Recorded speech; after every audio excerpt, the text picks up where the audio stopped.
هوس العمليات والوزن والشكل بقى بيطارد ولادنا في كل ثانية على السوشيال ميديا. ازاي ترجعوا ليهم الثقة في نفسهم؟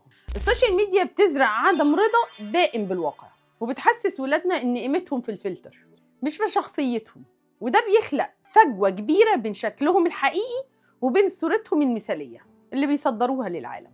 رسخوا فيهم ان ربنا خلقهم في احسن تقويم، وان الجمال الحقيقي في الكاريزما والادب والرقي في الاخلاق اللي بيدوم، مش بالشكل اللي بيتغير مع الوقت. علموهم بذكاء ان الصور والفيديوهات اللي بيشوفوها اونلاين هي مجرد لقطات متعدلة ببرامج، ومش هي دي الحقيقة المطلقة، وان كل واحد فينا ليه بصمة ومميزات منفردة هي اللي بتصنع شخصيته.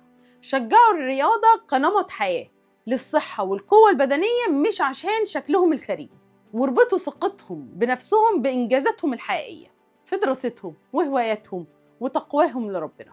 فلما ابنك يتربى على إن قيمته مستمدة من رضا ربنا ومن تربيته، هيعرف إن جوهره الحقيقي أعمق بكتير من مجرد صورته في المراية. أو لايك على بوست.